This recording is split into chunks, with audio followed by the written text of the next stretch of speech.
বিশ্বাস করেন গতকালকে ঠিক আপনাদের মতো আমি অনেক বেশি খুশি হয়েছি যে হাসিনা পদত্যাগ করে চলে গেছে। তো আস্তে আস্তে যখন দিন পার হচ্ছে, তো যখন দেখলাম যে সবাই গণভবনে যায় যে এই কাজগুলা করছে, আসলে এটা কি ঠিক করছে? এটা একদমই ঠিক করে নাই।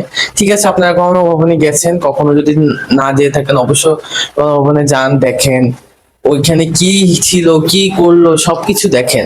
কিন্তু এভাবে তো আসলে এই জিনিসগুলো নিয়ে আসা মানে ঠিক হয় নাই। এইটা কিন্তু আসলে আমাদের ছাত্র ভাইরা কখনো এটাকে সমর্থন করে না, সমর্থন করবেও না। তাই সেজন্য অনেকেই প্রতিবাদ করছে, অনেকেই এগুলা আনা থেকে বিরত ছিল, ইভেন যারা আনতেছিল তাদেরকে আটকাইছে। তো এগুলো আসলে এইটা আমাদের আনন্দ উল্লাসের করার জায়গা না। ওখানে হ্যাঁ আমরা যাব, দেখবো, ঠিক আছে, দেখার জন্য গেছেন, দেখে চলে আসবেন।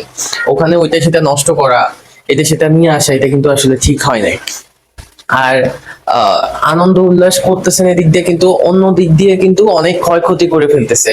সেজন্য ওই দিকটাতেও নজর রাখা উচিত উচিত সো আসলে এই বিষয়টাই আমরা যতটা না আনন্দিত প্রধানমন্ত্রী পদত্যাগ করে চলে গেছে, ততটা উদ্বেগ।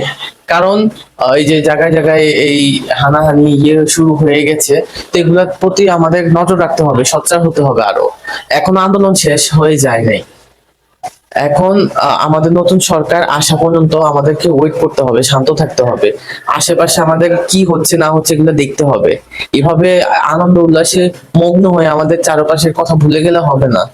আমাদেরকে এগুলাতে নজর রাখতে হবে। তো সবাই সাবধানে থাকবেন, ভালো থাকবেন।